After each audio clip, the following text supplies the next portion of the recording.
Arora easy education में सभी दर्शकों का हार्दिक स्वागत है। इस वीडियो में मैं आपको टीवी पिक्चर के अंदर नंबर ऑफ स्कैनिंग लाइंस, कितनी स्कैनिंग लाइंस लेते हैं, ये कैलकुलेशन करने की कोशिश करेंगे। और दूसरा, फ्लिकर क्या होता है और इंटरलेस स्कैनिंग किसे कहते हैं, ये समझाने का प्रयास करूँगा। तो हम शुरू करते हैं। नंबर ऑफ स्कैनिंग लाइंस यानी किसी टीवी पिक्चर के अंदर स्कैनिंग लाइंस कितनी लेनी है, ये कैसे डिसाइड करेंगे। तो शुरू करते हैं। Ability of eye to resolve brightness gradation depends upon number of lines for scanning. अब आपकी जो पिक्चर की क्वालिटी है वो इस बात पर डिपेंड करती है कि उसके अंदर स्कैनिंग लाइंस कितनी है। और स्कैनिंग लाइंस का डिसीजन इस बात पर डिपेंड करता है कि आपकी आई के अंदर कितनी कैपेसिटी है, कितनी लाइंस को वो रिजॉल्व कर सकता है या अलग अलग करके देख सकता है। Ability of eye to resolve brightness gradation depends upon number of lines for scanning. कितनी स्कैनिंग लाइंस आप यूज कर रहे हैं, इसके ऊपर आपकी ये जो है आपकी आई की एबिलिटी टू रिजॉल्व ब्राइटनेस होगी। सेकंड आता है स्कैनिंग लाइंस की संख्या डिसाइड करने के लिए बार पैटर्न काम। अब आपको ये कैसे पता लगेगा कि कितनी लाइंस लें, तो इसके लिए कैलकुलेशन करने के लिए मेथड यूज करते हैं। हम एक बार पैटर्न लेते हैं, यानी हॉरिजेंटल बार्स लिए हैं जो कि ऑल्टरनेट ब्लैक एंड वाइट हैं।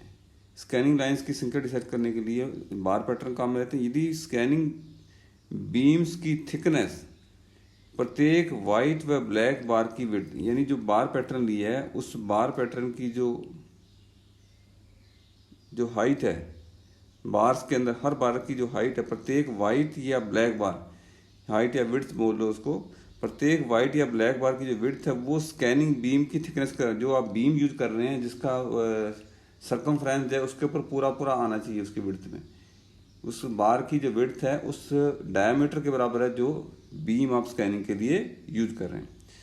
लाइंस की संख्या करेक्टली प्रोड्यूस की गई बार की संख्या के बराबर होती है। लाइंस की संख्या कितनी होगी कि ऐसी बार्स जो करेक्टली रिप्रोड्यूस हो सके, मतलब जो बार पैटर्न लिया है उसको वापस रिप्रोड्यूस जितनी आप कर सकते हैं उसके अकॉर्डिंगली लाइंस की संख्या आपकी ली जाएगी। लाइंस की संख्या जितनी ज़्यादा होगी उतना ही वर्टिकल डायरेक्शन में रेजोल्यूशन ज़्यादा होगा। जितनी लाइंस की संख्या ज़्यादा होगी रेजोल्यूशन ज़्यादा होगा, पिक्चर की क्वालिटी उतनी बढ़िया होगी। यानी जितना पास पास आप अलग अलग लाइंस ले पाएंगे क्योंकि वो इन्फॉर्मेशन आप बार के ऊपर भी रहेगी, ओनली बार्स के ऊपर, इसलिए पिक्चर की क्वालिटी नंबर ऑफ बार्स पर डिपेंड होगी। काम में ली गई लाइंस की संख्या ह्यूमन आई की मिनिमम व्यूइंग डिस्टेंस पर रिजॉल्विंग कैपेबिलिटी पर निर्भर करती है। अब ये जो कितनी लाइंस हम लें ये इस बात पर डिपेंड करते हैं कि ह्यूमन आई की जो है वो मिनिमम व्यूइंग डिस्टेंस अगर हम देखेंगे पिक्चर को, यानी कम से कम दूरी जो पिक्चर को देखने की आवश्यकता है उस दूरी पर देखने पर ह्यूमन आई कितना रिजॉल्व कर सकती है, ह्यूमन आई की कितनी कैपेसिटी है कि उन लाइंस को अलग अलग करके देख सकती है, जितनी लाइंस को अलग अलग करके देख सकती है वो डिसाइड करेगा कि आपकी नंबर ऑफ लाइंस कितनी लेंगे हम। तो ह्यूमन आई का भी इसमें रोल रहेगा। अब हम इस डायग्राम से समझने का प्रयास करते हैं। ये फर्स्ट ए डायग्राम हमने, जिसमें alternate black and white bars दिखाई हैं हमने, और एक ये स्पॉट दिखाया है बीम का जो कि एक बार के ऊपर पूरा पूरा आ रहा है, इसका डायमीटर जो है वो इसके अंदर पूरा पूरा आ रहा है।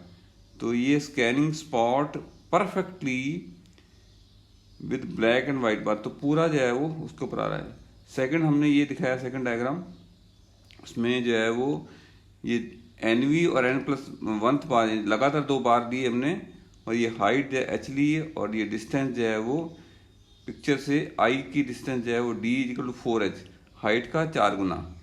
और यहाँ ये एंगल दिखाया हमने, angle subtended bye picture element eight critical wing. इस विंग डिस्टेंस पर जो हमारी जहाँ पे आई है वहाँ पर जो एंगल है उसको हमने दिखाया है।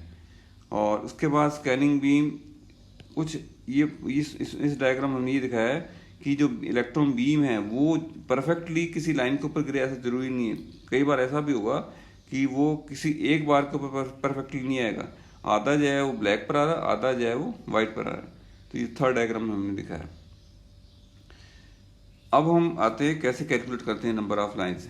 Maximum number of alternate light and dark elements which can be resolve by eye is N V. अब इसका क्या फॉर्मूला है कि कितनी लाइन्स मैक्सिमम ले सकते हैं कि आपकी जो आई जो है वो अल्टरनेट ब्लैक एंड वाइट को बार को अलग अलग करके देखे। तो N V is equal to 1/अल्फा रो। एन वी क्या है, वर्टिकल डायरेक्शन में रिजॉल्व की जा सकने वाली कुल लाइन्स की संख्या एलिमेंट। वर्टिकल डायरेक्शन में कितनी लाइन्स रिजॉल्व कर सकते हैं, एन वी उसको बोलते हैं।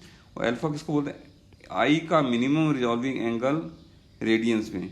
आई के ऊपर वो एंगल जिसके ऊपर की आपकी आई दो लगातार अलग अलग अल्टरनेट ब्लैक एंड वाइट बार को अलग अलग देखती है, तो उसको बोलते हैं अल्फा, ये रेडियंस में। रो क्या है, डी अपॉन एच, डिस्टेंस और हाइट का ratio, vertical distance upon picture height. ये हॉरिजॉन्टल डिस्टेंस एक्चुअल में जो पिक्चर की जो है वो आई तक की जो डिस्टेंस को डी से डिनोट करते हैं। एक्सपेरिमेंटली हमने ये डिसाइड किया है कि डी अपॉन एच को अगर 4 रखा जाए तो बेस्ट रिजल्ट मिलते हैं, तो डी अपॉन एच को हम 4 लेंगे। प्रैक्टिकली हमने ये डिसाइड किया हुआ। और अल्फा लेते हैं 1/60 डिग्री, 1 डिग्री का 60वां हिस्सा, तो एन वी हो जाएगा। अब इसको 1/60 डिग्री को रेडियंस में कन्वर्ट कर देंगे, पाई/180 इंटू 1/60, ये रेडियंस में हो गया, इंटू 4, डी अपॉन एच 4 है, इसलिए ये अप्रॉक्सीमेटली आ गई 860। फ्रांस के अंदर जो है, अब ये एन वी क्या आ गई, नंबर ऑफ लाइन कितनी आई, इससे इस फार्मूले से हमने आई की कैपेबिलिटी भी देखी हमने। अल्टरनेट ब्लैक एंड वाइट, ये वर्स्ट कंडीशन है कि पूरा स्क्रीन जो अल्टरनेट ब्लैक एंड वाइट बार से अगर मिलकर के बना हो तो हमारी आंख जो है 860 लाइन्स को अलग अलग देख सकती है। तो फ्रांस का सिस्टम में हमने 819 लाइन्स लिए। और लेकिन क्या है कि प्रैक्टिकली हम देखें तो 70% लाइन ही इफेक्टिव होती है। आपका जो टोटल लाइन में से 70% लाइनें ही इफेक्टिव है, जिनकी इन्फॉर्मेशन आपकी आई को ज़्यादा बेटर वे में देख पाती है। और के को हम लेते हैं 0.65 to 0.75, यानी के अप्रॉक्सीमेटली 0.7। तो एन आर जो है इफेक्टिव जो है हम लेते हैं एन वी इंटू के, एक फैक्टर से मल्टीप्लाई कर रहे हैं, 860 इंटू 0.7, तो 602 लाइन्स रहेगी। इन 70% लाइन यदि इफेक्टिव हो तो टोटल लाइन्स कितनी आती है, 602 आती है। अब 500 लाइन्स के बाद में इम्प्रूवमेंट जो है नेगलिजिबल। अब क्या है, 500 लाइन्स तक तो इम्प्रूवमेंट बहुत बढ़िया रहता है, अलग अलग लाइन्स हम देखते हैं, लेकिन 500 के बाद में इम्प्रूवमेंट उतना बढ़िया नहीं होता। तो इसलिए क्या है कि यूएस के अंदर जो है वो 525 लाइन सिस्टम यूज करते हैं, इंडिया के अंदर 625 लाइन, और 819 लाइन्स हम यूज करते हैं फ्रांस वगैरह में सीकम सिस्टम में। अतः इंडिया में 625 लाइन्स ही काम में लेते हैं। तो ये हो गया कि कैसे हम नंबर ऑफ लाइन डिसाइड करें स्कैनिंग के लिए, इसको कैलकुलेट करके मैंने दिखाया। अब आते हैं फ्लिकर। फ्लिकर एक प्रॉब्लम है जिसको सॉल्व करने के लिए हम इंटरलेस स्कैनिंग काम में लेंगे। तो फ्लिकर क्या है ये देखते हैं पहले। यद्यपि मोशन पिक्चर्स में 24 फ्रेम पर सेकंड व टीवी में 25 फ्रेम पर सेकंड लेते हैं पिक्चर को रिप्रोड्यूस करने के लिए पर्याप्त है, परंतु कई बार यह स्मूथ नहीं होता है। अब वैसे तो हमने क्या है कि पिक्चर के इल्यूजन के लिए पिक्चर जो है वो स्मूथली एक फ्रेम से दूसरे फ्रेम में स्विचिंग हो, लेकिन 24 फ्रेम पर सेकंड सफिशिएंट है। लेकिन ये टीवी में 25 फ्रेम पर सेकंड है, लेकिन फिर भी जो है कई बार क्या है कि कोई लगातार जो है वो ये alternate black and white screen scene आ गया, तो उसमें हमें जो है वो ये जो है वो फ्लिकरिंग या फड़फड़ाहट जिसको बोलते हैं, एक फ्रेम से दूसरे फ्रेम में जो चेंज है वो स्मूथली ना हो जब पिक्चर की इन्फॉर्मेशन एक में ब्लैक और एक में वाइट हो। तो ऐसे इस सिचुएशन को बोलते हैं फ्लिकर। यदि अल्टरनेट फ्रेम ब्लैक व ब्राइट हो तो फ्लिकर प्रोड्यूस हो। तो ये मैंने अभी पहले ही बताया कि अल्टरनेट फ्रेम अगर ब्लैक और वाइट हो तो आपका फ्लिकर प्रोड्यूस होगा। मोशन पिक्चर में फ्लिकर को हर फ्रेम को 2 बार दिखाकर वर्टिकल स्पीड 48 पर फ्रेम पर सेकंड कर दूर किया है। जो थिएटर्स के अंदर पिक्चर दिखाते हैं उसमें तो हम क्या है कि एक टेक्निक के द्वारा जो है वो इस टाइप से रिकॉर्डिंग तो हमने 24 फ्रेम पर सेकंड ही दी है, लेकिन रिप्रोड्यूस करते टाइम उसको हम अल्टरनेट उसको एक शटर के द्वारा उस स्पीड को जो है वो डबल कर देते हैं, तो ये बन जाती है 48 फ्रेम पर सेकंड। लेकिन टीवी के अंदर यही काम हम क्या करते हैं टीवी के अंदर इसके लिए हम इंटरलेस स्कैनिंग यूज करेंगे। तो उसके अंदर एक्चुअल रिकॉर्डिंग तो 24 फ्रेम पर सेकंड ही होता है मोशन थिएटर वाली पिक्चर में, लेकिन उसको रिप्रोड्यूस करते टाइम उसको 48 में कन्वर्ट कर लेते हैं। टीवी में कैसे रिमूव करते हैं फ्लिकर को? इंटरलेस स्कैनिंग के द्वारा। टीवी में फ्लिकर दूर करने के लिए इंटरलेस स्कैनिंग काम में लेते हैं। अब देखते हैं कि इंटरलेस स्कैनिंग क्या होती है। ये डायग्राम दिखाया है जिसमें मैंने टोटल 625 लाइन्स को कैसे डिवाइड करते हैं। हमने क्या किया है कि 1 से लेकर के 312.5 यानी 313वीं की आधी लाइन एक बार स्कैन कर लिया, उसके बाद अल्टरनेट स्कैन किया हमने, पहली, तीसरी, पाँचवीं, सातवीं, नौवीं, यानी टोटल जो है वो 625 लाइन को एक बार न स्कैन करके पहले हमने ऑड लाइन्स को स्कैन कर लिया, फिर बाद में उसके बाद जो आधी लाइन स्कैन होने का बीम को फिर टॉप पर लेके आते हैं और यहाँ बिगनिंग होती है बीम की इस पॉइंट पे। उसके बाद आधी लाइन से स्टार्ट, उसके बाद फिर बची हुई लाइन्स को स्कैन कर लेते हैं, यानी टोटल स्कैन को हमने 2 बार में स्कैन करते हैं। पहले अल्टरनेट को करते हैं, अल्टरनेट लाइन्स, ऑड लाइन्स को, उसके बाद इवन लाइन्स को।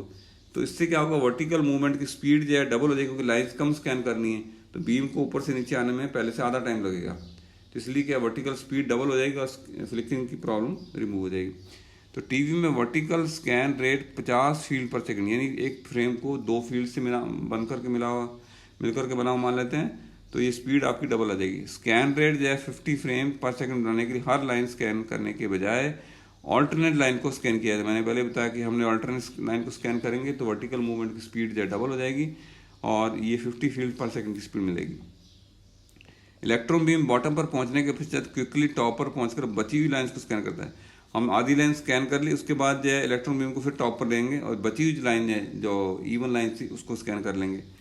कुल लाइन्स को 2 ग्रुप्स में बांटकर, जिन्हें फील्ड कहते हैं, वह प्रत्येक फील्ड को ऑल्टरनेटली स्कैन किया, यानी पूरी लाइन्स को हमने 2 फील्ड में बांट लिया, एक में 312.5 एक में, 312.5 दूसरे में। टोटल कितनी है? 625 लाइन।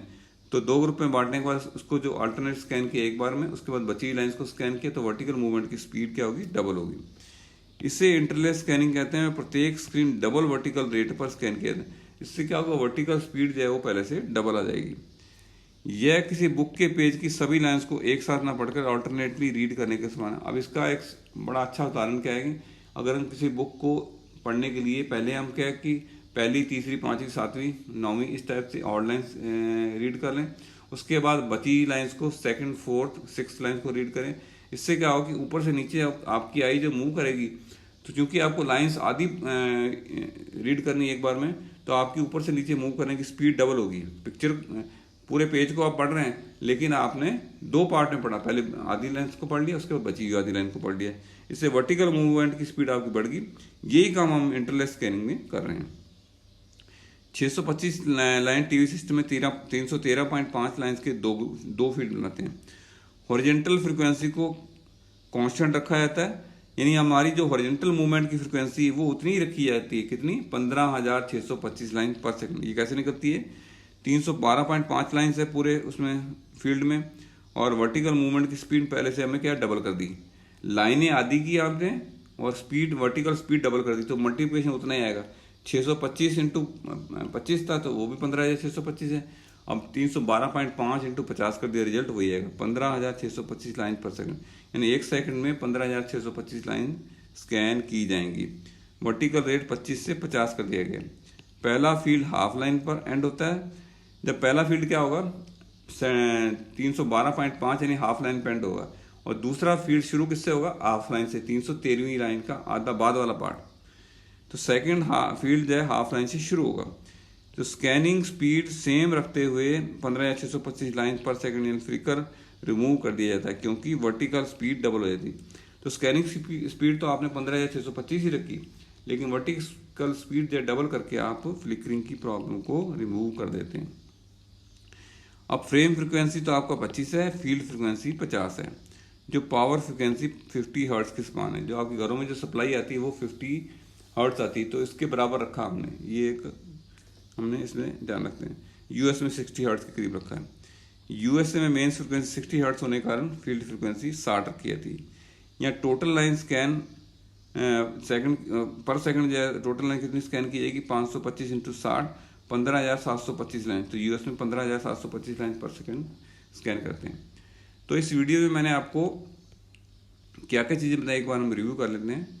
हमने इसमें सबसे पहले ये देखा कि नंबर ऑफ स्कैनिंग लाइंस कितनी लें, यानी जो पूरी पिक्चर बनती है उसमें कितनी लाइंस लें, उसका क्या मेथड है, उसको हमने प्रूव किया कि कितनी लाइंस लेते हैं। उसके बाद हमने फ्लिकरिंग की प्रॉब्लम क्या है इसको डिफाइन किया, और फ्लिकरिंग की प्रॉब्लम टीवी में कैसे दूर करते हैं, इंटरलेस स्कैनिंग का दूर करते हैं, ये समझाने का प्रयास किया। मुझे उम्मीद है कि वीडियो आपको पसंद आया होगा। पसंद आया तो उसको लाइक शेयर करें। इस चैनल को पहली बार देखने वाले इस चैनल को सब्सक्राइब करें। इस वीडियो के बारे में अपनी कमेंट, क्वेरी और फीडबैक तो ज़रूर लिखें। इस वीडियो को देखने के लिए आपका बहुत बहुत धन्यवाद।